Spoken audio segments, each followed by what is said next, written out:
Okay, so welcome to this online session of the Economic and International Affairs Scrutiny Panel. Welcome to the members of the public who might be listening or subsequently tuning in. This is part of a review we're doing into the use of cash and the acceptance of cash in Jersey. We're pleased to have with us yourself, Ron, who's going to be giving us evidence today. So in a moment, I'll let you introduce yourself properly, and I'll do the same for us and the panel. So I'm Deputy Montfort-Taddy. I'm the chair of this panel. And Jeff Sutherland, member of the panel. Deputy Karen Wilson, member of the panel, vice chair. Deputy Max Andrews, panel member. Okay, and Ron, if you can introduce yourself. Oh, me now. I didn't know if you'd exhausted the panel. Sorry about that. Yeah, I'm Ron Del Nevo. I'm chair of the Payment Choice Alliance. And the Payment Choice Alliance is an organisation trying to give the public a voice in the UK in relation to cash, because we don't feel the public have had enough of a voice until we came along. Thank you. So again, thanks for your submission. Thanks for coming in. Although this is a formal hearing, we try and keep things a little bit more informal, so that if you don't mind us using first names, I'm Monty if you need to refer to me. No, that's absolutely fine. Thank you. Yeah. As I said, we've received your written submission. We've got a few follow-on questions and points to cover. It might be valuable if you can just give a brief outline, and I think you've touched on it already, about maybe the history and the raison d'etre of the Payment Choice Alliance. Okay, well, we felt for quite a long time that there's been a move by the main players in the financial services industry, the banks and the card schemes that work with them, to push the UK towards being a cashless society. And this started with the banks' moves to close branches down, because when they take branches away, they also take away ATMs. And if they have no branches and no ATMs, they can no longer provide cash services. So it was quite logical that the banks would want to head towards a cashless society with their policy of removing branches and ATMs. On top of that, the card schemes they work with are pushing for a cashless society. In fact, MasterCard famously announced a war on cash in 2010. You don't get a war on anything unless you are aiming to eliminate it. So that was the kind of backdrop. But what we were hearing from the British public was that they still wanted to be able to use cash. So we didn't just decide this for ourselves. We actually surveyed the public last year, and we found that over 90% of the British public occasionally use cash. Some use it very frequently. But we also found, and this astonished me, that 71% wanted a law put in place guaranteeing their right to use cash. I was surprised it was so high, but that was what we got from the survey results. And oddly enough, Link, the ATM network here in the UK, as you'll know, they did a survey last week, and they found that 81% of people, sorry, it was 2 weeks ago, I beg your pardon, 81% of those interviewed said they wanted the option to use cash. So there's a very strong public interest in wanting to be able to use cash. That doesn't mean that people use cash all the time. They may use it very rarely, but they want the option. Yeah. So just to clarify then, so you're not waging a war on cards or anything, or on digital payments, but your organisation would strongly advocate that choice should remain? Absolutely, yes. We're all for innovation, but also innovation, by the way, in the cash sector. But equally, we welcome the digital revolution, the banks that have come along, and all the new technology. But we don't see that new technology should eliminate the old. The famous argument is, just because you've got motor cars, do you ban bikes? And the answer, obviously, to that is no. So why should cash disappear just because there are new payment methods? Thank you. I think that's a useful analogy. Thank you for that. I apologise to any of my colleagues in advance if I'm inadvertently asking a question they might, but I suppose the evidence we've heard so far is that we hear a lot of general statements that there should be a choice, and that people should be free to choose how they pay for their transactions. We also have heard that from businesses who don't want to be told what to do. So a lot of the business community, understandably, have told us we wouldn't want government to say that we have to accept cash, but they do also in the same breath say that the customer should have a choice. Do you see those things as mutually compatible, those scenarios? No, I'm afraid and I made this clear to the man who's now the Labour Business Secretary last year, you can either let businesses choose or you can let the public choose. You can't have both. And in most countries, and as I said in the paper I submitted to you, the UK is definitely an outlier in this respect. In many countries, they have taken action to protect the public's right to choose. So in France, cash must be accepted, which, by the way, is why Visa weren't able to make the Olympics in Paris cashless, whereas the previous Olympics in Brazil, or the previous one, I can't remember exactly where it was, maybe it was Japan, they were able to make cashless because cash wasn't protected in the same way. But if you look around Europe, more and more countries are protecting the use of cash. Spain have passed a law that says that cash must be accepted. Norway has just strengthened its constitution, which includes the acceptance of cash. Slovakia, and indeed the whole of the EU is now looking at bringing in legal protection for the use of cash. And nearer to home still, in Ireland, they're bringing in some regulations that make cash acceptance mandatory for a large number of businesses, food shops, petrol stations, pharmacies, and so on. So this is a trend, not just in Europe, but around the world. There are 8 American states where there's a law in place banning companies from refusing to accept cash. And very interestingly, in California, the home of Visa, there are towns which have mandated cash use, like Los Angeles, San Francisco, and New York, which is the home of MasterCard. They have mandated cash use there too. So basically, Visa and MasterCard are trying to bring cashless over here, but they're not allowed to do it in their own backyard. So some very interesting international developments there. Thank you. Can I ask what we've heard a lot of the downside of cash from and we can imagine some of those, but what is the case for cash? What are the benefits of keeping cash in circulation and as an option for people to use? Well, there are benefits for the public and businesses. I haven't spoken directly to Jersey businesses recently, but talking to small businesses here, most of them are very keen to keep cash as an option because they do not get good deals from the card schemes. The big companies get good deals, but the little companies don't. And in particular, they face extra charges and unreasonable, or at least what they consider unreasonable measures, such as chargeback, where, you know, if a customer complains to a card scheme about anything, a small business will not get the money for the transaction, whereas they wouldn't try that with the big businesses because they know the big businesses wouldn't accept it. So small businesses are worried about what they pay out already. They're worried about things like chargeback, and they're worried that if cash disappeared, it would give the card schemes and digital providers a completely free hand to impose what charge they wanted to impose. So, you know, there would be no competition. And if you look at the other side of it, the public, well, firstly, the mass of the public want to have choice because they believe they're entitled to choice. But then if you look at specific groups, 15 million people in the UK still use cash to budget. There are 2 million people in the UK who only use cash. That's the only payment method they use. And there are people who are technologically challenged, who cannot use smartphones, so are unable to use apps. There's people who cannot afford the new technology. Apple iPhone, I bought one recently, was £950. Can it really be the case that an iPhone at £950 is your passport to financial inclusion? That can't be right. You should be able to participate in society without having that kind of expensive technological passport. So there are a host of different groups who are impacted negatively by cashless.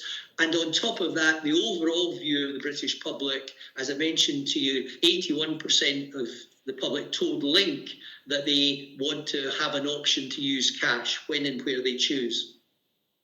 Thank you. Thank you. I'm going to pass over to Karen for the next questions, if that's all right. Thank you, Chair. No problem. Afternoon, Ron. Hi, Karen. In your submission, you identify that a number of European jurisdictions have or are introducing legislation to protect the acceptance of cash payments. Yeah. Can you just tell us what the situation is in the UK in this regard? How far down the line are they around this sort of proposal? Oh, we're not too far down the line because, quite frankly, it was blocked by the previous administration. We had certain ministers in the Treasury. I'm not making a political point here, by the way. I'm just making a point about individuals who had postal responsibility. There were certain individuals in the Treasury and horse guards there in London who were intent on making London the crypto capital of the planet. And quite frankly, I think they lost sight of the needs, wants and expectations of members of the public, the man and woman in the street, if I can call them that, because most people in Britain are not participating in Bitcoin or any of the other cryptocurrencies. One, because they don't understand them, and two, because they can't afford to. I think Bitcoin's standing at about $60,000 now. There aren't too many people who would splash out $60,000 for a Bitcoin in the UK. So essentially, they lost focus on what the man in the street, the woman in the street need, and it wasn't possible to talk to them sensibly about how cash needed to be safeguarded for the general public. I hope that's going to change with the new administration. I have high hopes that it will. We're actually at the Labour Party conference next year, and next week, and we've already had discussions with the Treasury, and I think that there will be more sympathy towards the public's desire and need for cash than there was before. Thank you. And do you get a sense that legislation is likely in that regard? Our target is to get the legislation passed in the UK by the end of 2025. We think it's very important. I can't say that I'm hearing back from government yet that this will be done, but I have been in touch with various government departments, and for instance, the Transport Ministry have taken action to stop cashless being introduced into station car parks after we contacted them, because they understand that many people who use the trains, which are publicly subsidised, just like your sports facilities there in Jersey, cannot afford smartphones and want to use cash. So they're going to safeguard the public's right to use cash for parking at stations and also for buying tickets. And that's a very positive thing. I think anywhere where the public, taxpayers' money is funding, it should be automatic that cash is accepted, because it's hardly right that the public should be funding something and then the public are told they can't use their cash to purchase whatever it happens to be, a swim at a leisure centre or a car parking place at a station, or indeed a ticket for for travelling on rail. Sure. Automatically, those things should be safeguarded. And I'm sensing that the government is moving towards that at the very least, whether or not they're thinking at the moment of a Payment Choice Act by the end of 2025. Can I follow up on that? Your submission indicates that Jersey should make cash acceptance obligatory in 2025. What would this entail? What is the how of that's done, doing that? I didn't catch that question. I beg your pardon. Could you repeat that? Your submission indicates that Jersey should make cash acceptance obligatory in 2025. Yeah. What would this entail? Could you tell us a little more about the how? How do you do that? Well, I mean, you need to take examples from what other jurisdictions have done in other countries. New York State brought out a law and simply passed that through the local administration. It didn't require federal government approval. nor would you require, I believe, the UK government's approval to bring in this measure for Jersey. I have a sense, as I said in my submission, or at least in the covering email, that they may be trying to use Jersey as a little bit of an experiment here. You know, you have an island, I think your population is over 100,000 plus tourism. That's a little microcosm. They're taking away the bank branches gradually on Jersey. I've detected that. They're reducing the number of ATMs, although you still have a decent number of ATMs. So they're making it more difficult for the public. They're making it more difficult for businesses. And I think that steps have to be taken to stop the banks and the card schemes getting their way in Jersey, just as they shouldn't be allowed to get their way here in on the UK mainland. And, you know, I don't know, has there been any talk of introducing bank hubs in Jersey? I don't know. Yes. Here in the UK, there's a huge battle going on about how many bank hubs we're going to get. The banks only want to provide 350 nationally. Various parties, including ourselves, have worked out we need at least 1,200.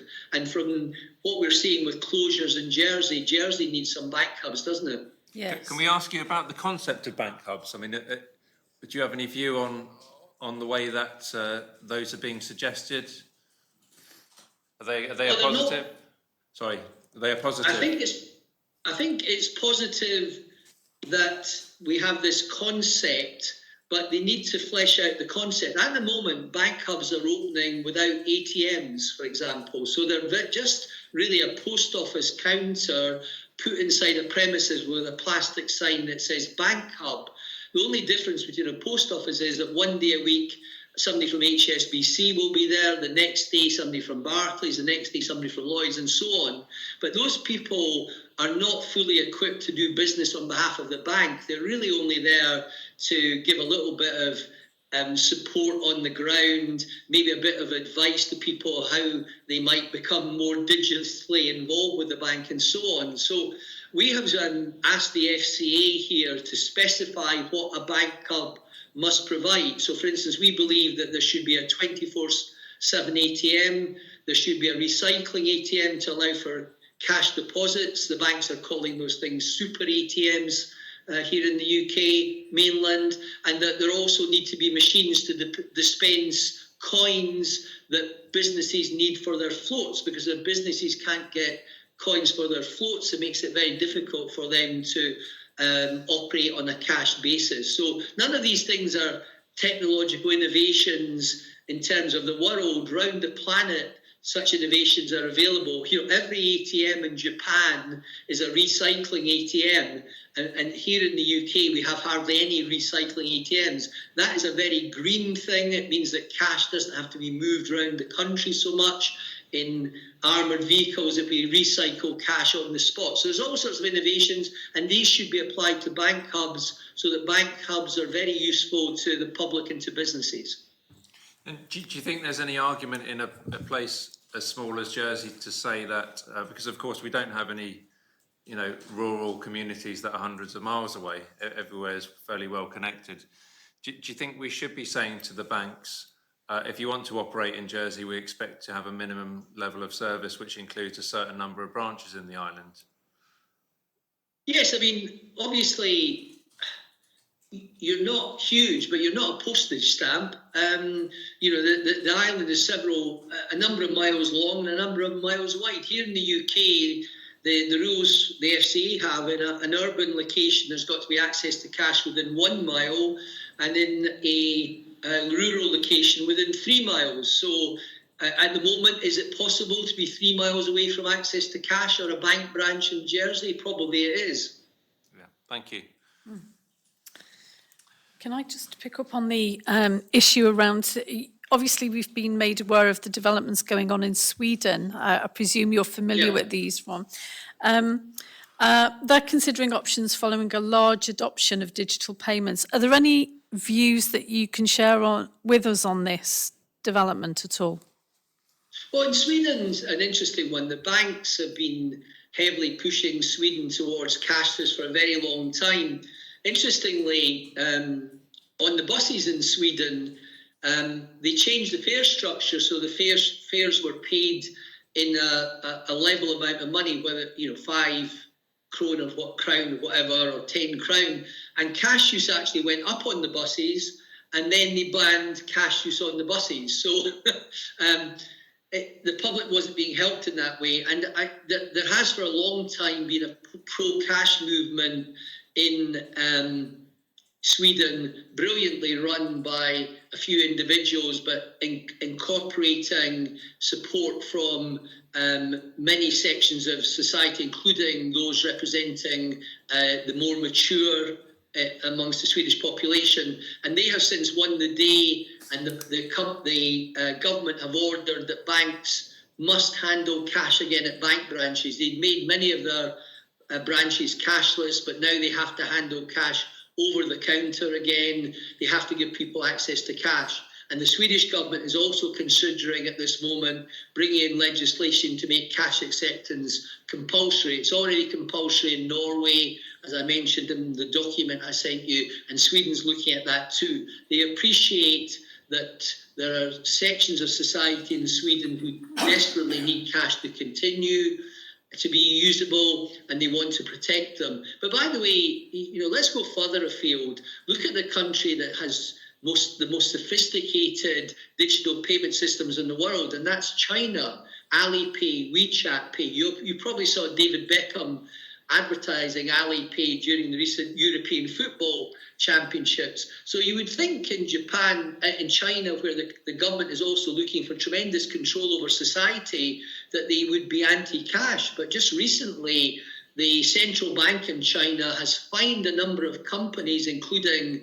American franchisees, but also Chinese insurance companies, for not accepting cash. So even in China, with all of its technology, all of its drive towards centralization and control, they accept that cash is necessary for those people in society who have not got access to expensive technology and need cash to be able to participate, to be financially included. In China, by the way, they reckon that number is between 150 and 250 million people who would be totally financially excluded through the removal of cash. So this isn't just in Europe, it's all around the world measures are being taken. The UK is an outlier. And to be honest with you, Jersey would set a very good example to the rest of the UK by taking measures to protect the public's right to use cash.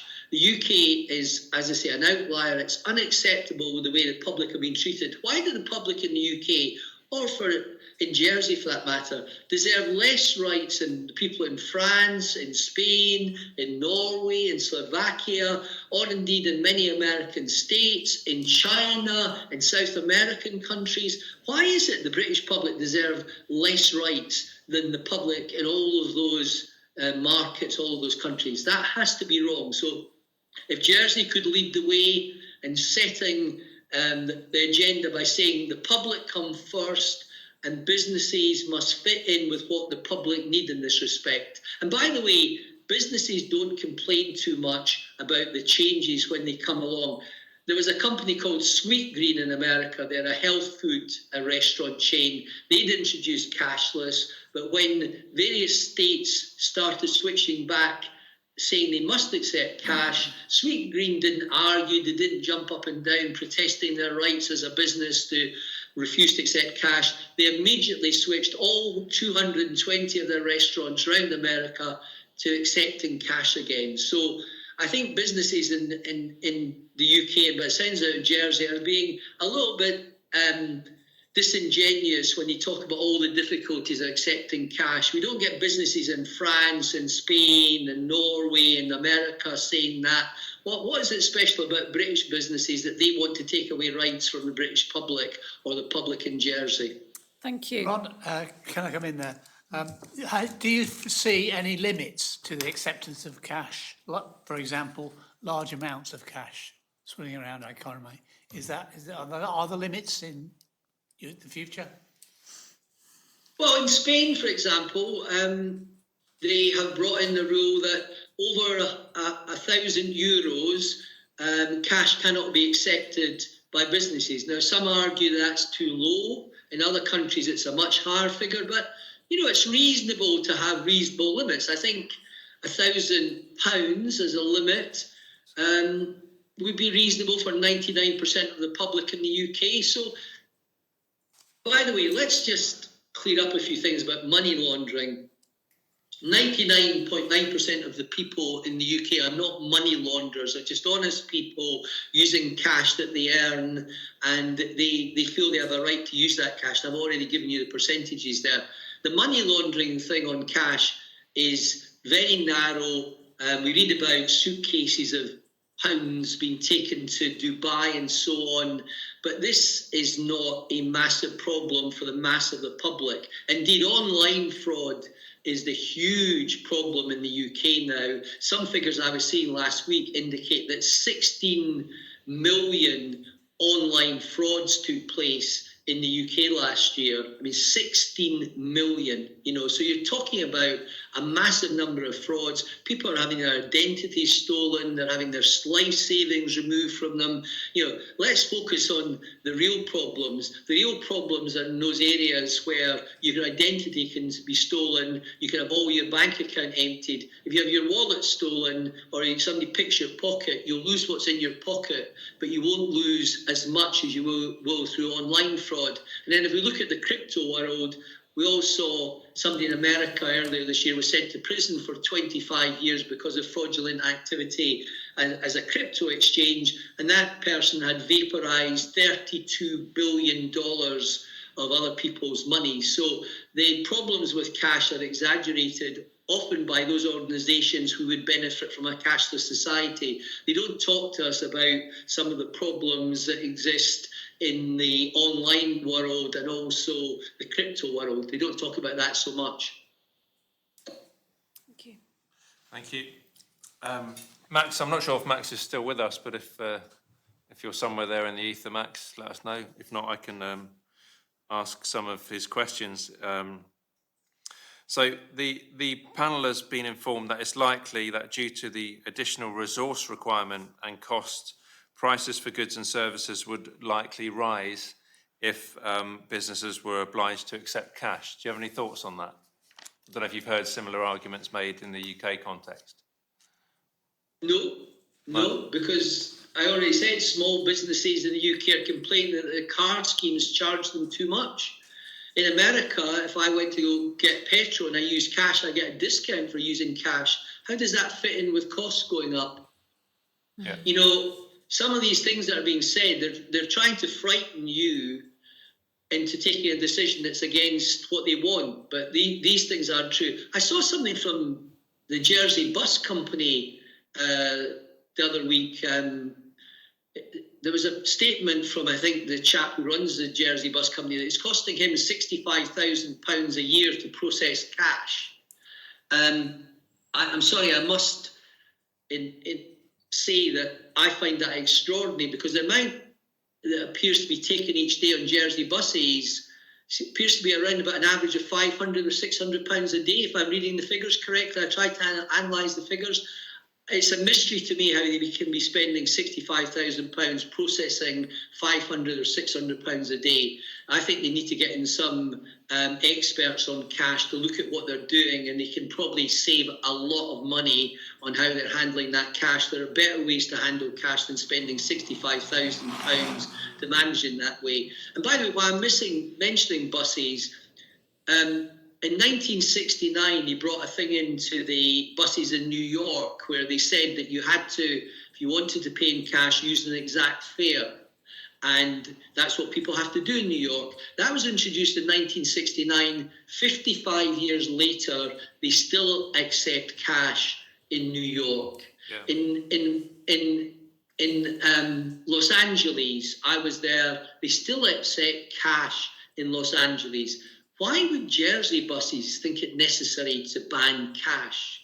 If they can do it in New York and they've been doing it for 55 years, if they can do it in Los Angeles, they can make this work if they treat it seriously enough. I don't think they're taking it serious enough in terms of managing the situation, quite frankly. And as for these other businesses, they need to modernise their approach to cash. There are all sorts of companies I know, I'm an expert in the payments market, that do solutions that can make it easier and cheaper to handle cash than perhaps some of these businesses that are speaking to you are doing currently. So ask them to modernise, ask them to innovate.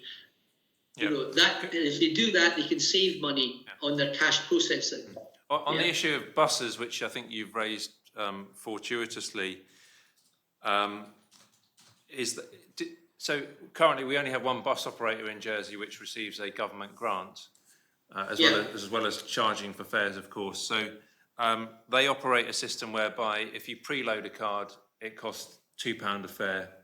If you use contactless payment, it's £2.35 a fare, and if you pay with cash, it's £2.85, so an extra 50 pence for the privilege to pay with cash. Do you have any thoughts on that kind of practice, whether you think that's acceptable and whether that would be extended across other businesses, for example? Would that worry you? Would that worry you, is what I'm asking? It would worry me if it happened, but I don't think it needs to happen. You know, frankly, when we're getting in other markets, businesses still giving people discounts for using cash, I'm finding it hard to understand why we're having to charge people more. Is that trying to make people less likely to use cash even though they want to and drive them towards cashless solutions? Is that what this is all about? In London, TfL, who behaved disgracefully, charge a phenomenal amount if you want to buy a ticket to travel one stop using cash. There's no cost justification for it. They just want to chase people away from using cash. It's an extraordinary policy and it's not justified. You don't see it in other parts of the world. Edinburgh is reckoned to have one of the finest bus services in the UK. They accept cash on exactly the same basis as the buses in New York, and they don't charge extra fares. Now, obviously, you do get discounts for day tickets, but you can buy a day ticket using cash. So I don't think they should have to charge extra for cash. And if they are charging extra, how is it costing them money over and above what they're charging extra to handle their cash? I'm finding it difficult to believe that. I'm being very critical of a company I know only what I've read in the media about, only read about their figures, but they cannot be managing cash properly if they're having to charge extra and then still say it's costing them £65,000. How many fares are they taking where people are paying the extra 50p? I don't know the exact figures. Maybe you have them. And do you think it's acceptable for the differential? Do you think it's discriminatory, effectively, to charge people more for using cash? Yeah, I do. Yeah. I do. I don't agree with people being charged extra for using cards either. No. But it's certainly discriminatory because basically I am lucky. I've got the opportunity. I can use Apple Pay. I have Apple Pay. I can use cards. I can use cash. I have the choice. But if you can only use cash, if you're charged extra, you are being penalised for using cash, and that's wrong. It just has to be wrong. Thank you. And especially when you're subsidising the service. I no doubt they'll turn around and say to you, oh, well, if you want us to keep on handling cash, you'll have to increase the subsidy. Well, no, I've just asked them to become more efficient, quite frankly. Okay, thank you. The stance of government so far and a lot of the stakeholders seems to be going in the direction of do nothing. So whilst they'll say we want people to have choice, there's a reluctance, it would appear, for any kind of government intervention. What do you think the consequence would be if governments, whether it's our government or the UK government, simply does nothing? Well, if you do nothing, what's going to happen is access to cash will get worse and worse, and more businesses will refuse to accept cash because they will turn around and say, oh, look, it's so difficult to do my banking now. It's so costly because the banks have put the costs up on an arbitrary basis and so on. So doing nothing is not something that's recommended itself to the French government, the Spanish government, the Norwegian government, the Swedish government in terms of cash access. Doing nothing is not advisable because it may bring outcomes that you don't want to see, and you may end up with a lot of financially excluded people.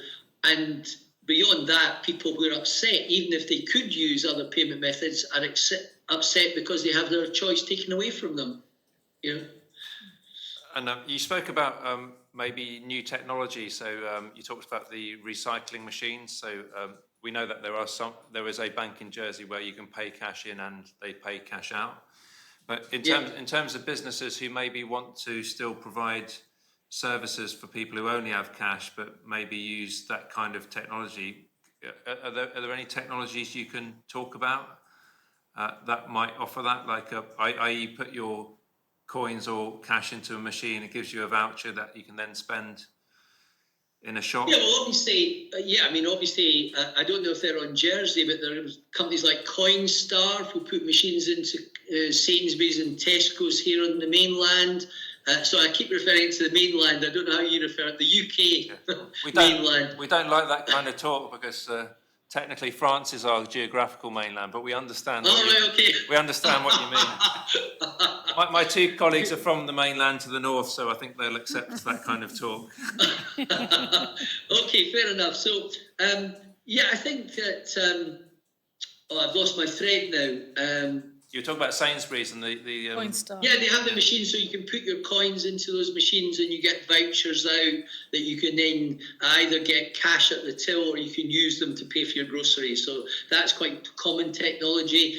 If people don't like handling cash in a food environment, there are machines that allow the change to be given out but through the machine rather than a member of staff handling the cash. That's quite common. We see that a lot in European airports, but in other businesses too. So there are all sorts of devices. Other things that could be done. I don't know if you have any merchant fill ATMs in Jersey, but here in the UK, thousands of ATMs are actually filled by the merchant. So they take the cash that they take in and they put the cash in the ATM, and then the local people take the cash out again and it stays within the community. So there's no expensive collections needed. So all of these things are certainly possible. Thank you. One of the things that just to say, around the world, there's been tremendous innovation in ATMs. In some countries, you can do 20 or 30 different things on ATMs. You can buy in Portugal, you can buy a fishing license on an ATM. In other countries, you can pay your taxis, you can pay your car parking, you can pay your car parking fines. But here in the UK, innovation has been suppressed on ATMs because the banks didn't want ATMs to become too valuable to the public. In other countries, they've thought, well, let's bring in innovations because these are expensive machines and let's get the best out of them. Over here, they've tended to limit what transactions have been done through ATMs. And then, of course, they turn around now and say, well, these are expensive machines and all they do is deliver cash. But they're only delivering just cash because the banks decided to keep it that way. It's not because that was inevitable. Around the world, there has been massive innovation. Almost every country in the world you go to, there is massive innovation in ATMs, but not the UK. Thank you, Ron. We're just going to let you, I think you've covered a lot of the ground that we were going to ask you about anyway. So if you just give us a moment and we're going to regroup. So I think a lot of 10, for example, has been asked quite extensively. Maybe I think. Surcharges? No, would you like to ask about that? Yeah. Can I just ask a question about surcharges, Ron, please? So so the panel's been made aware of discounts or surcharges for various payment methods. Are there any particular points that you would like to raise on that issue with us at all? I don't think it's justified to surcharge for payment methods. If a payment method is too expensive, then it's a matter of negotiating or finding an alternative supplier of that payment method. There are various digital suppliers. You don't have to use one digital supplier. There are various suppliers of payment terminals and so on. So I think companies need to shop around. Now, obviously, some small businesses would say that's more difficult for them, and it probably is. But I don't like to see surcharging because it's a creeping thing, and they tend to ratchet up, not ratchet down. So I think there should be a level playing field. I don't think people should be charged extra for using cash, and they shouldn't be charged extra for using any payment method that the retailer is prepared to accept. Okay, thank you. The business. Yeah, that's fine. Thank you. Thank you. I've got a a question here about this idea about, well, I suppose the question ultimately is who's driving the change? You've talked about there's a push to go cashless. A lot of our submissions have talked about banks having too much power. Who is it that is driving the move to a cashless society, or the desire for that cashless society? Well, clearly, on an international basis, it's organisations like Visa and MasterCard and so on. But if you look at the UK, those organisations cooperate very closely with the banks, and the banks have a vested interest in eliminating cash. I said earlier, taking away their bank branches and ATMs has made it difficult for them to provide cash services, but also when their customers use alternative payment methods, clearly the banks make money. Credit cards and so on deliver huge revenues to the banks. And you have to bear in mind, if you want a little bit, I'll try not burden you with too much. If you want to go back a bit in time, in the 1950s, everybody in the UK almost was paid in cash. That meant you didn't have to go to bank branches, and it meant that personal debt was very low. Then in 1960, somebody you'll remember, Ted Heath, who was a Conservative government minister, he introduced a measure which he said was a very small measure, and that measure was that your salary, your wages could be paid into a bank account. You wouldn't be paid in cash. So gradually, all wages and salaries were paid into bank accounts, and then you had to go to bank branches to get your cash because you didn't get your pay in cash. Shortly after that, 1967, the first credit card came into the UK. They couldn't give away Barclaycard to start with. Nobody wanted them. 3 years later, 4 years later, along came Access. They got round the problem of people not wanting credit cards by simply pushing them through the doors of every single person in the UK and giving them £100 or £150 credit limit. So basically, I'm not going to go through I could go through the whole history, but the basic scenario is the public were quite happy being paid in cash. They weren't in debt. They were quite happy not being in debt. So we've actually transformed that situation into a situation where people are not paid in cash. They're in a massive amount of debt. Household debt in the UK has gone up stratospherically since the 1950s. People use expensive credit cards where interest rates are almost inevitably over 20%. And now the banks are saying, despite the fact they forced us to go to bank branches in the 60s because we no longer got paid in cash, they're now saying, we don't want to operate bank branches, so we won't give you cash any longer. So I think it's a bit rich that the organisations that were allowed to call the tune back in 1960 are now changing the tune in 2024 and saying, we just want this to change again to suit ourselves. I think we've done enough to suit the banks over the years. We suited them in 1960. We suited them in 1967 when they allowed them to bring out credit cards. We suited them years later when they brought out debit cards 20 years later. We saved them from bankruptcy in 2008, 2009, and now they're repaying the British public, the taxpayers who saved them in 2008, 2009 by telling us you can't have branch services, you can't have ATMs, and by the way, that means that we want to have a cashless society. I think that's totally wrong. We've given them too much power, and we need to take some of that power back to government even. I think they overpower government. I've had senior ministers tell me in the past it's very difficult to get the banks to do anything. Well, it's time the banks start listening to governments rather than dictating to governments and dictating to the public. Can I just ask you, Ron, in terms of, do you think that should be legislated for in that regard, or do you think that is a negotiation that needs to come to an agreement and understanding? In the end, it may have to be legislated because the banks have seldom been that cooperative over such matters, So certainly you need to have the discussions, but we're just seeing, I pointed out with the whole bank hub issue, 6 years ago, the access to cash review started work here in the UK 6 years ago, and it was only today that the FCA published the rules for cash access in the UK. I mean, that's extraordinary. I call that grotesque procrastination, and it's quite deliberate. Basically, the banks wanted cash to go away as an issue. And with the bank hubs, they've really been very slow in installing them. They're now saying, oh yes, we'll have 350 open by 2029, but that's far too little, far too late. And the fact that they don't even put ATMs into bank hubs is not a good sign, because it seems to indicate that they don't plan to have the bank hubs around for very long. So I think that public trust in the banks is at a very low ebb, quite frankly. The public feel they're being badly treated by the banks. And that's why the new banks like Monzo, who are an online bank, they're getting so many customers, because people feel that the big high street banks have let them down, deserted them, and have only paid lip service to delivering customer service. So, yes, of course they have to be spoken to, but in the end, if they won't, to use an old-fashioned expression, toe the line, then legislation will be necessary.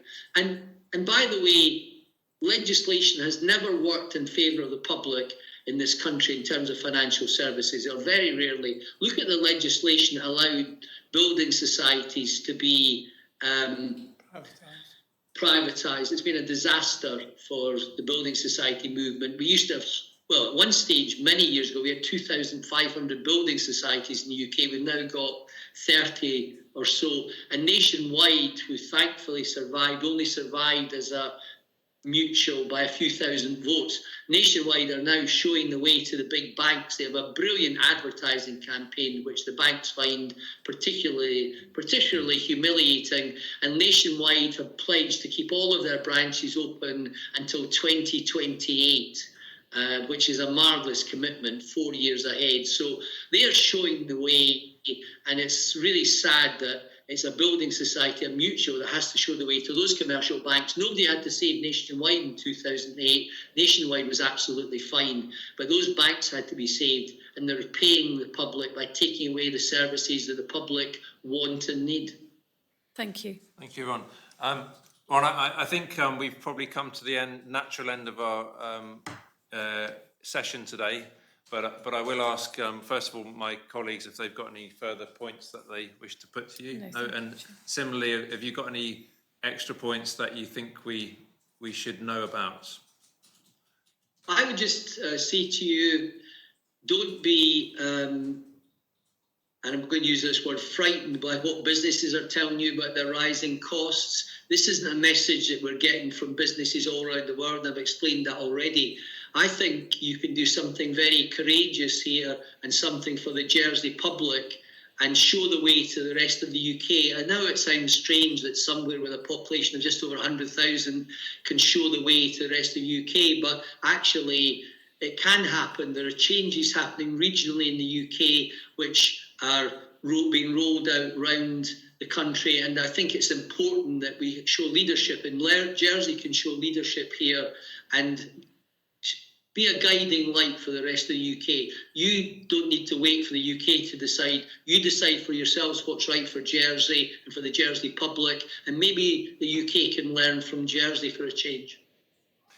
Thank you, Ron. Can I, again, thank you for your submission. Thank you for making yourself available today and taking an interest on what's going on in little old Jersey. We appreciate that. And, I've visited Jersey many times, so I don't regard it as little old Jersey. I did say you're not a postage stamp. That was a compliment. No, I know, but... No, thank you for the opportunity. By the way, in case you think I'm a one-man band, if you go to the Payment Choice Alliance website, you'll see our campaign team, which has academics from UCL. It's got people who are steeped in financial services, an ex-Labour MP who's a lady who's got one of the highest IQs in Britain, 165 IQ. So we have got some good people working here, but they're not doing it for money. Nobody gets paid. They're doing it for the public good. And what you can do in Jersey would be for the public good and might have widespread ramifications around the UK. So thank you for giving me the opportunity to speak to you. And thank you for having this forum, because it's a forum that hasn't been replicated around the UK. And it says a lot for the way you operate in Jersey that this kind of democracy is taking place. So well done to Jersey, and thanks for the opportunity. Thank you. Thank you, Ron, and thanks to your group. Pass our regards on to the rest of the Payment Choice Alliance as well. Thank you very much. Bye-bye. Thank you. Bye-bye. Bye. Let's sign off.